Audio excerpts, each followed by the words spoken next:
This podcast is a production of Unfiltered Studios. If you would like to know more about joining Unfiltered Studios, please visit our website at unfpod.com for more information.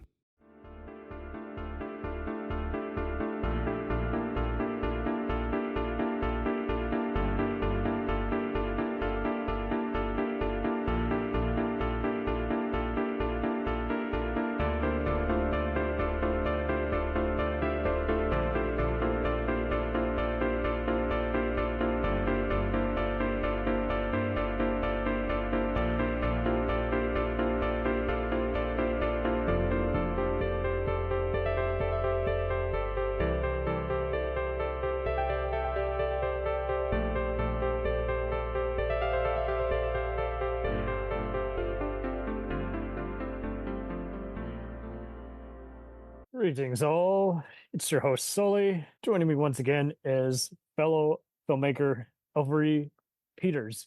How are you, buddy? Yo. You. Yeah. Are we doing wrestling today? Oh yeah. Okay. I'm a bona fide wrestling fan. Still Perfect. Awesome. Okay, Yeah. so you're in luck. Before we start tonight's discussion, we're doing a side hustle, a side game, if you will. Okay. Episode 8 of No-Budget Filmmaking Disasters, where we put the colleague, we send them to fix a movie in jeopardy.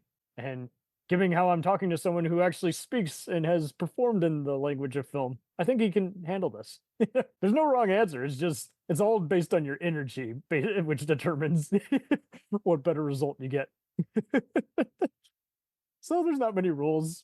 Basically, the only rule is you can't opt out of getting the movie done. Your career is on the line. You don't have enough to countersue a contract dispute.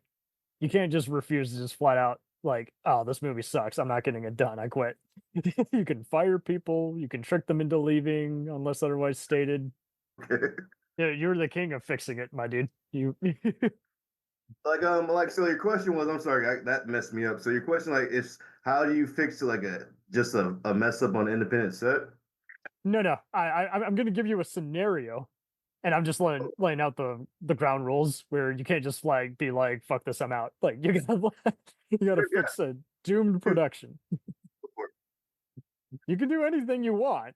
I mean, if you really want to go to the dark side, you can extort money from a mob-struggling producer. You can bribe an actor. You can murder, but I don't recommend that. Everything's fair game. You can't just be like, the only rule is you can't be just like, you know what, I'm out. What's the scenario? So the scenario is you are a consultant on a high school comedy. It's been summed up as South Park meets Ferris Bueller. Okay, that's interesting. That's literally It's as high school as you can get. it's literally high school in general. Keep in mind, It's exactly it. Yeah. high school. Okay. So basically, here's the nuts and bolts. The main actor is miscast. He's not very good with comedy, despite the actual gags being liked by both test audiences and the studio execs. The other half of the cast have been fired due to scandals. The crew is talking smack about the husband and wife director duo, and the cinematographer can't keep the camera still because he's laughing at the jokes so hard. The budget's ice thin. How are you going to fix this mess?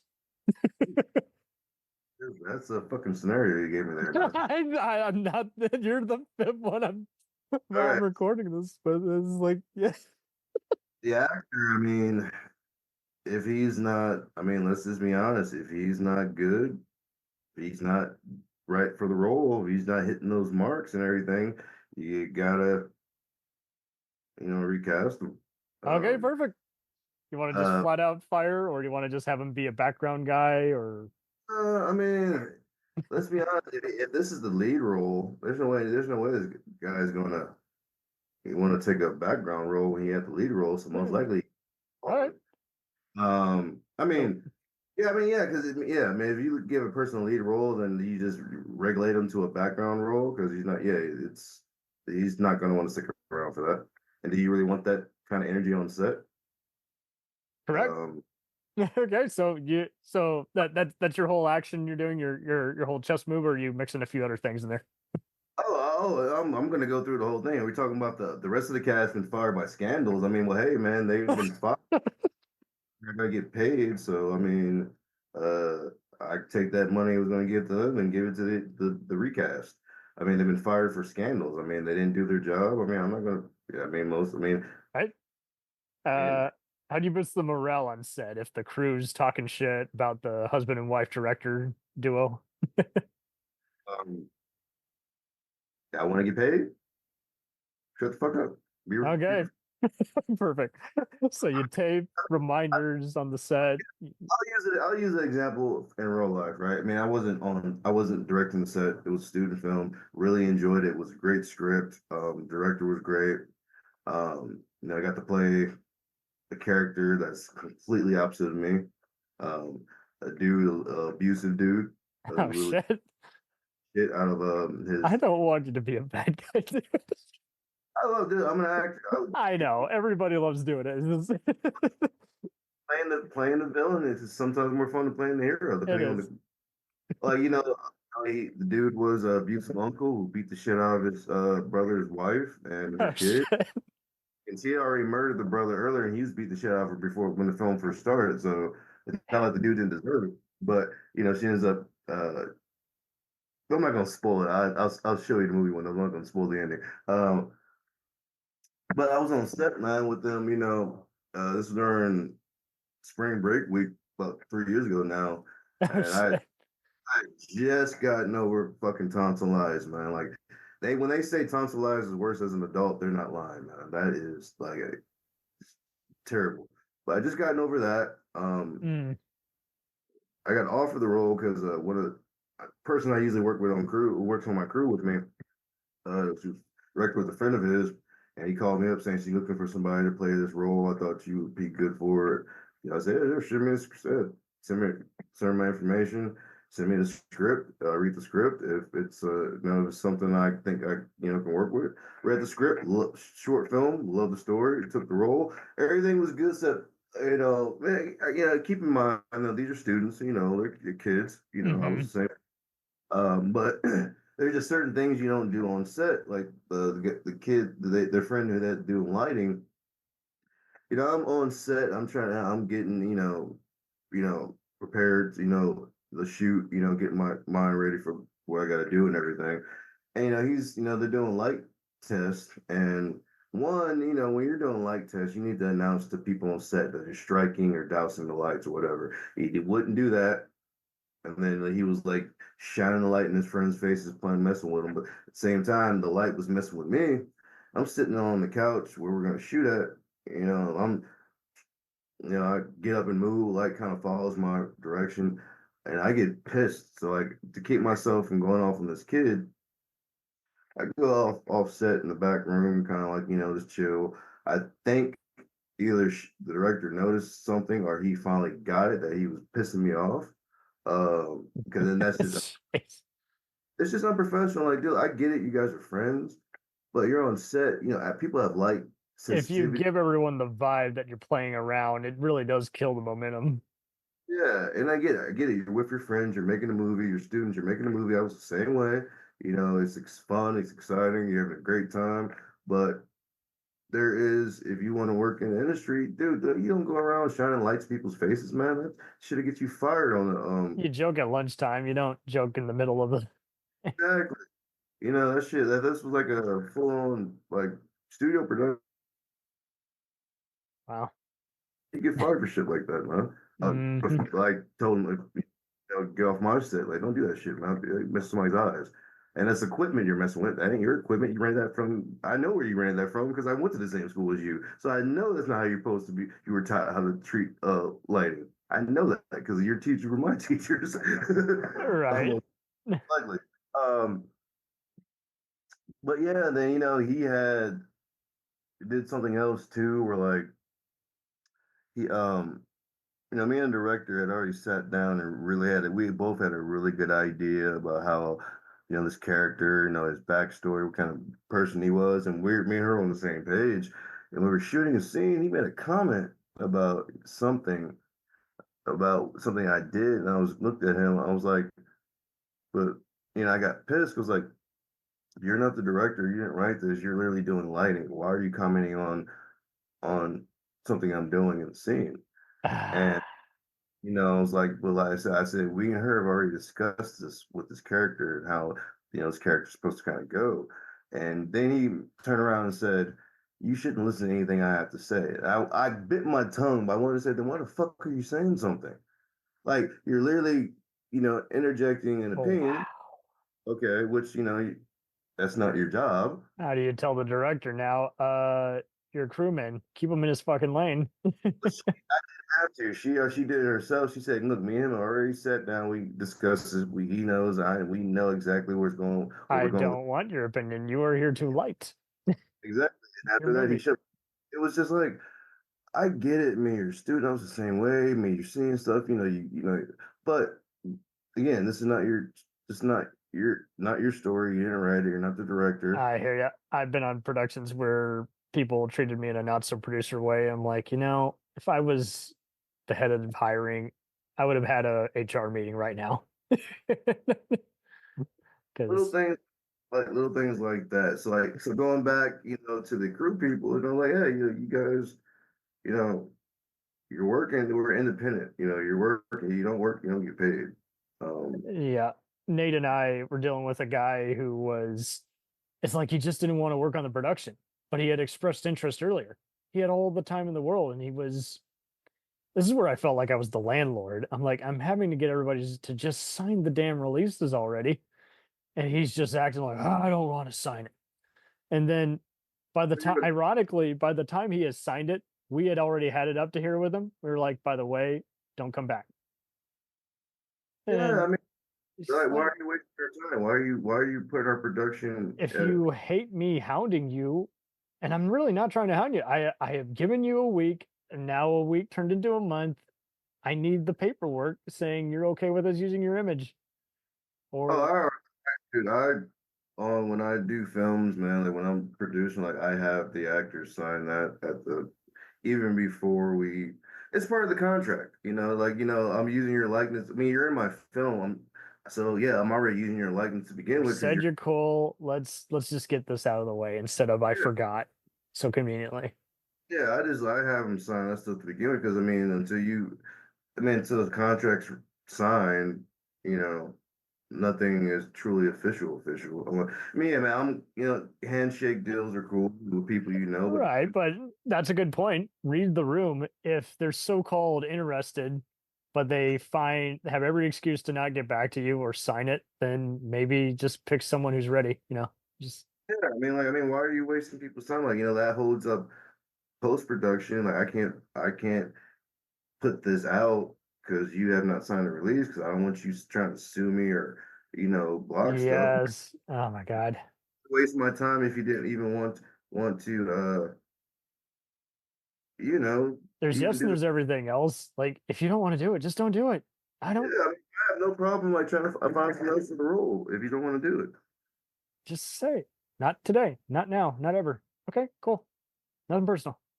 Yeah. Um, okay, so you fire the lead, you put up morale on set by having reminders saying, "Hey, everybody, shut up. These are the directors." And what Job. was You want to what was your third chess move? It was that? What was the next part of that scenario? I completely forgot. okay. So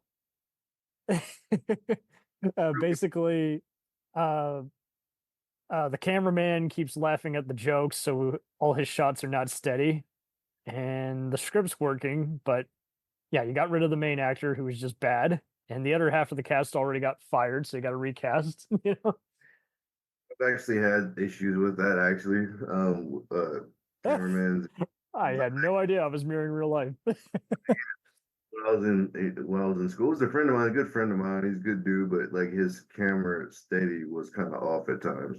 Um, but like especially when doing zip zooms on certain scenes, it was like it's just a little bit. A little shaky. Um, honestly, I mean, well, I don't know, man. It would depend on if I'm hiring a cinematographer. I am definitely checking out his body of work prior to this. So if I think his body of work is good, The scenario is whatever you want. You just plant your flag. And yeah, I mean, it just depends on his body of work. If his body of work is good, I think I hired him because I think he's a good cinematographer. Just pull him to the side, like, look, man, I get it.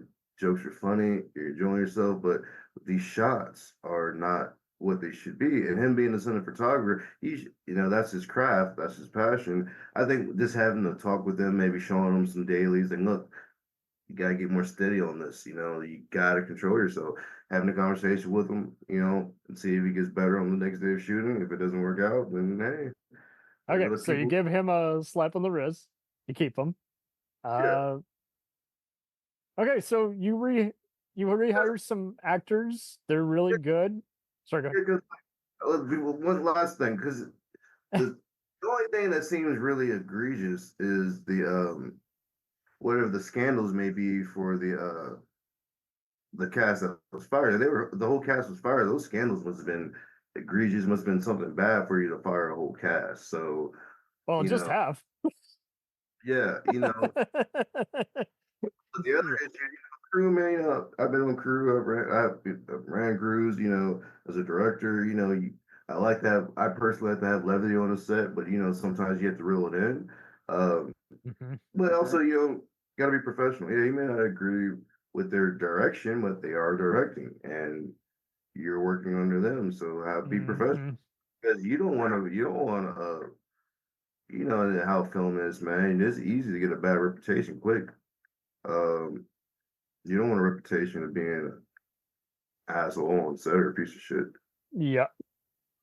But that makes people think twice about hiring you. This is why I created this game. I'm giving you all the worst scenarios, and you have the freedom to fix it. Like, the world's at your disposal.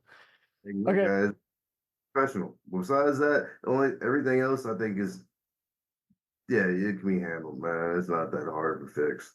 Well, until I've you have the time. If you have the proper time to do it, it's not that hard. Well, wait till I give you a barrier here. So the actors are good. The camera guy gives himself time to laugh off set. And the director and a couple is finally seeing no more shit talking. One of the studio heads, who's a pig, decides to come in and see the dailies and suggests that you add all these very tasteless jokes, or he's sacking half the budget. What do? You want to play a trick? Do you want to go along with it? You want to do playing? But he's taking half the budget, so like he's coming in just making. If you don't have this stupid joke, which I think is funny, I'm gonna kill half the budget. Okay, then I would. Man, I mean, I would just have to have a conversation. Look, dude, you do that, you're producing this thing. You're killing your own project. I mean, that or full Fight Club, and have some people take him in the bathroom, drop his pants, like Okay, perfect.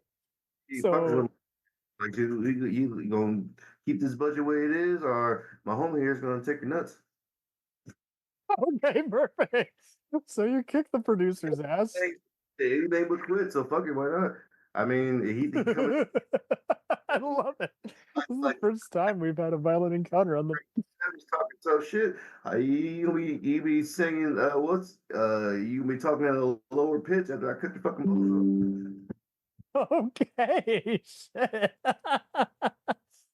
Okay, so your friend who knows someone disposes. Who you are as a man, motherfucker threatening to cut your balls off, and they actually put a knife to it. Yeah, you be thinking all different ways after that. All right, so you threaten this guy. He thinks twice. His cousin comes in to apologize, saying, "I never liked that cousin of mine anyway." Your production's good for now. Okay, so there's a second test screening, and audiences aren't like, even though the production is very improved, some of the jokes still aren't landing now. What do you do to spice this up? I hire a script doctor. Okay, perfect. So, I mean, If Carrie Fisher was still alive, she would be the perfect choice. Oh, sweet. Because man, that woman could write and she knew fucking comedy. She was hilarious. I love those script doctors. Okay, so you have a She was, very she was like one of the most highly paid script doctors in Hollywood, right? yep, Frank Darabont, Robert Town we just lost. Okay, so you have a wonderful script doctor in, you finally get more belly aching laughs. Problem is, the movie's just too long now. There's a lot of great content, but the average audience member is gonna probably find it repetitive by the second hour mark. What do you do Yeah, to make it go read at it, get a read at it, and then whatever bits that had to be cut out. I mean, do a gag reel for the Blu-ray. Okay, perfect. So the editor finds out halfway through you have almost enough to even make a sequel. Um, hey, if it makes money and people like it, then yeah, let's do a sequel. Okay, perfect. Your movie hits limited release along with VOD and then is later seen highly on Netflix, Tubi, whatever else. But the word is speculating that there was some foul play on the set, which is half true, but not really. And turns out the guy spewing that shit is the same shithead producer who was Uh, called. What do you do to deal with this prick? oh, I guess you're gonna lose his balls. Okay, perfect. Be talking much, with a lower pitched voice and no balls. I mean, there's more stuff you can lose besides your balls. You've seen my movie. Yes, So I have. people do lose stuff down there. Yeah. So, uh, so you go over to his house to have a meeting, so to speak. Turns out he's already shot himself. I mean, let's be honest. That says it all right there. I mean, he probably on some shit.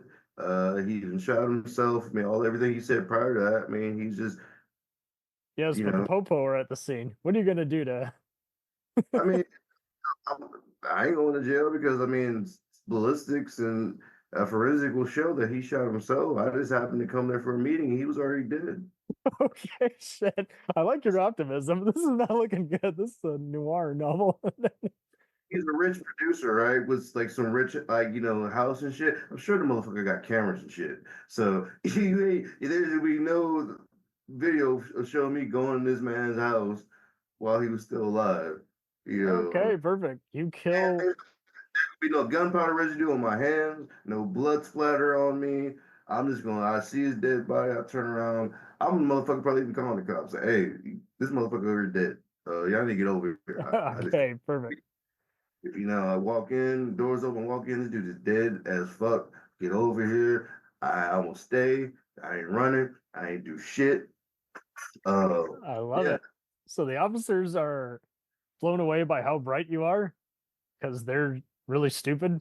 And one of them comes in and finds out that this guy is like very shady and has ripped off various other directors and movie studios. So as a result, another studio exec wants to have you write like some new noir horror mystery based off your crazy people you've dealt with. That'd be easy. Yeah, I have fun doing that. Okay, perfect.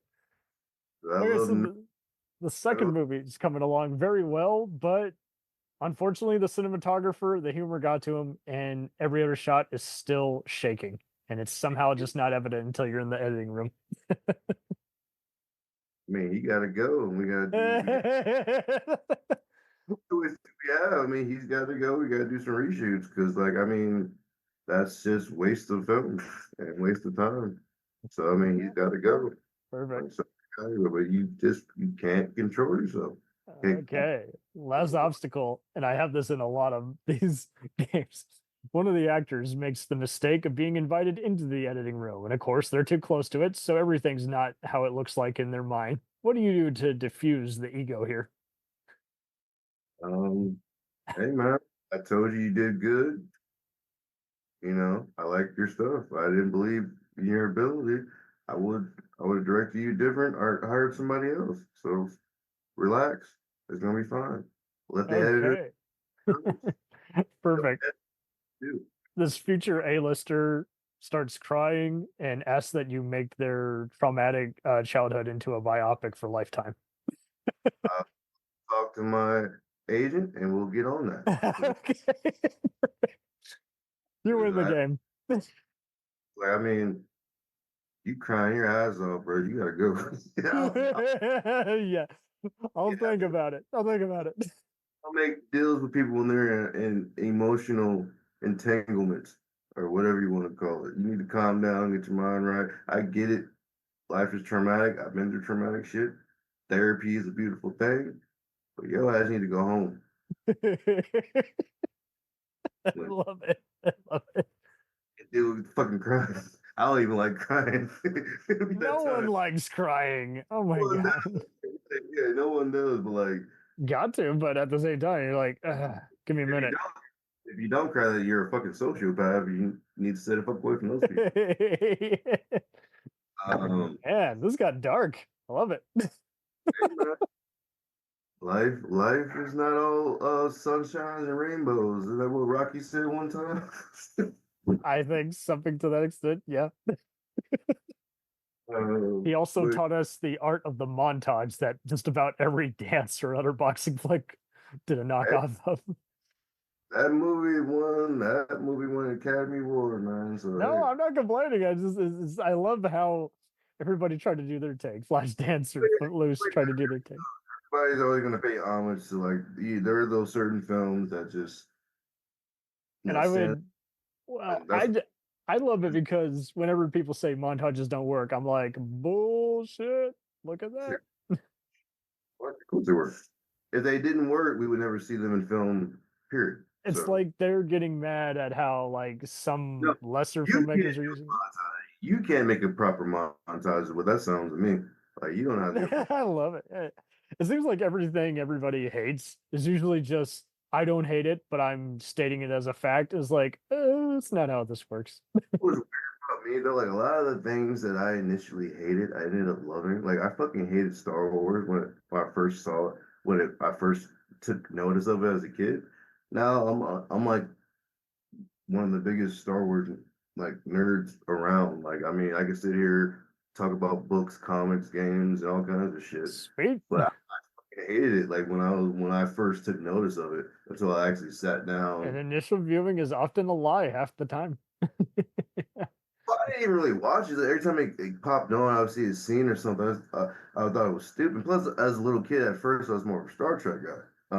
But neighbor, when I lived in Nevada, like I got in a, I used to like getting fights and shit when I was a kid. And like I got in a fight with this. I was a third grader. I got in a fight with this kid who was in junior high, and it was in front of our apartments. And my mom was in the Navy, so like she was on the base, so I would get dropped. Nice.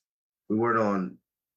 We didn't live on in base housing yet, so we had an apartment outside off base. So I got dropped off early. This is the '90s, so it's not like today. You can actually, kids could probably, place to get dropped off and be cool. Nowadays, you can't do that shit.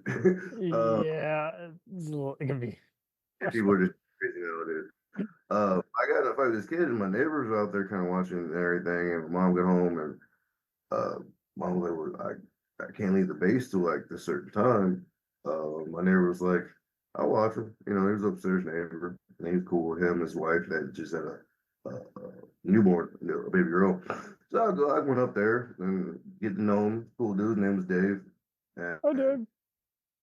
then he was like, "You like Star Wars?" I'm like, "Yeah, it's more of a Star Trek guy." He's like, "Yeah, Star Trek's cool, but Star Wars is this." And he told me, he grew up. He was a kid when the first one came out. He was telling me about, this how big it was when it came out and what kids would do. Like, you want to, watch it? I'm like, all right, I guess. He put on Empire, and it was, Dark movie.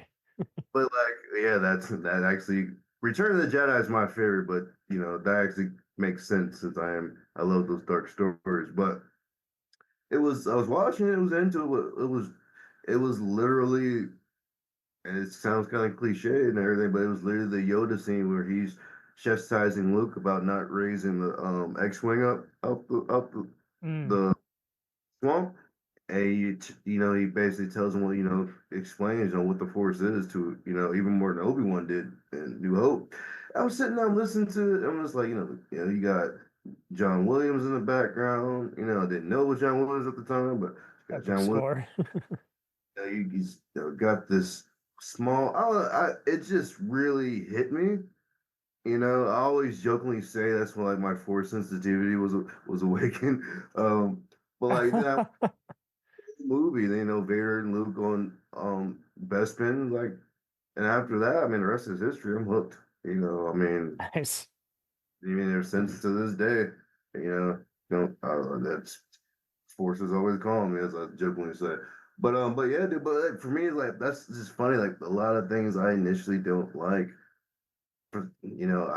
it's weird. I like start liking it.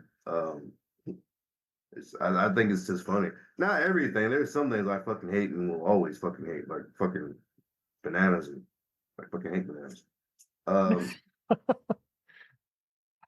Taste and it's just disgusting. I don't understand people like that shit. Anyway, I digress. It's just fiber. It's all good. I can get fiber from broccoli, which is much better. But yeah, dude, like, I just always found that funny about myself. Like, dude, things I initially don't fucking like, I oddly enough end up fucking loving it. I guess it shows how open my mind is, I guess. But yeah, I like that game, man. That's pretty. You actually had me fucking thinking for a minute. It's fun. I had some who were prompted, who were others who were like, I do that. Wait, no, I take it back. I'm like, you can't take it back. You just Take backs. think with your gut. What would you do in this scenario? Yeah, but yeah, that's what I would tell that actor, man. Go talk to my agent, man. I ain't got time to deal with your crying and shit. I ain't with that prima donna. I get it. Yeah, traumatic childhood. Most people have traumatic But you're childhood. doing it in a raw moment where you're not ready to think. So But you're doing it in the editing room. I would get it if, like, you're on set, you're in the moment, or maybe, we're presenting the film, getting, you shouldn't even be here to begin with. What do I do? editing room. You're in this room with the computers with two dudes, a director and an editor, most likely, just sitting there and looking at a bunch of fucking dailies and different shit, different Small scenes. footage with time codes. It's probably not even been color corrected yet. It's probably just raw footage. And Yeah. they're crying like, dude, we haven't even got to the bolts now. Meat and potatoes. Yep. Man, like, relax. Let's get a finish. At least let's get a assembly first before you start complaining. We haven't even done assembly yet. We're just looking at different scenes. And I bring it up also because every other like chaotic real life making of seems to almost always have someone who looks at some unfinished film and like fires someone. I'm like, well, it's not done. You don't know what you have. Yeah, dude, like when we did, going back to when we did Janice, man, it took us about 2 years to really finish it because, life and working and, stuff like that. Mhm. And little access to the place we had access to.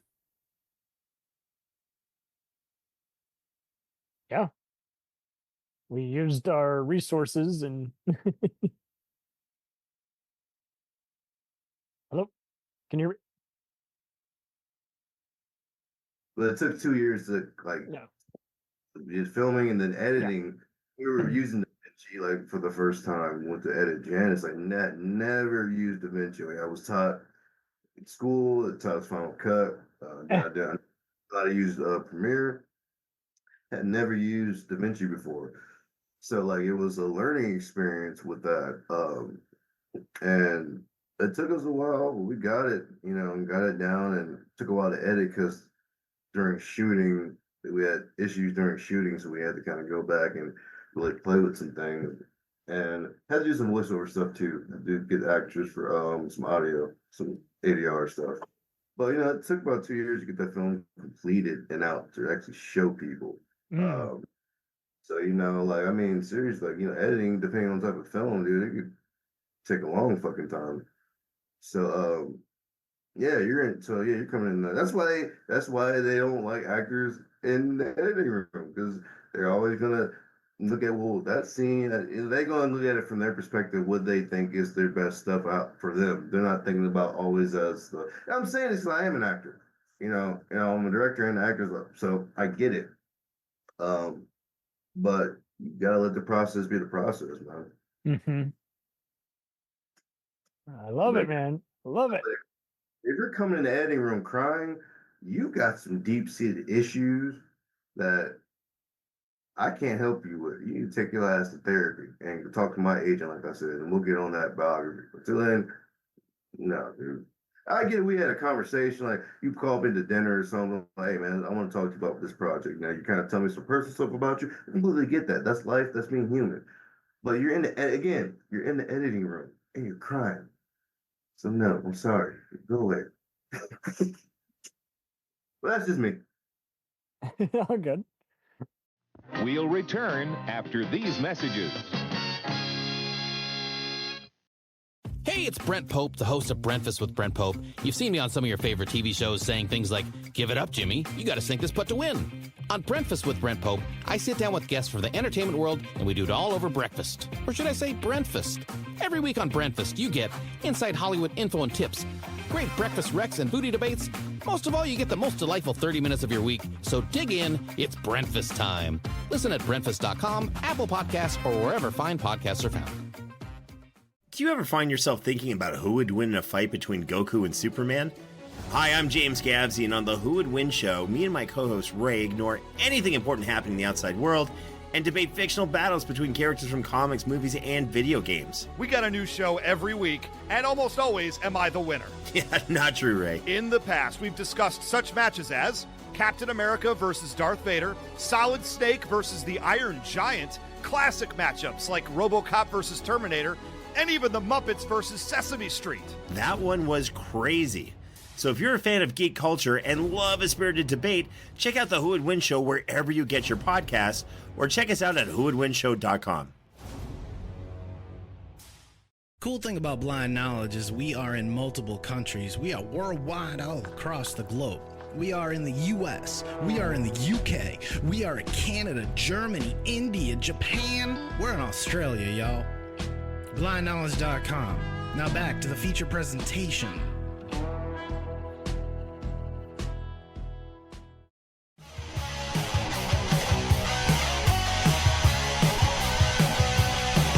Follow us on the web on Facebook, Twitter, and Instagram. The podcast is available on Podbean, Spotify, iHeartRadio, Anchor, Apple, and anywhere else podcasts are available. Feel free to review our show and leave comments on any of those sites. Thanks a million for listening. It's a jacked up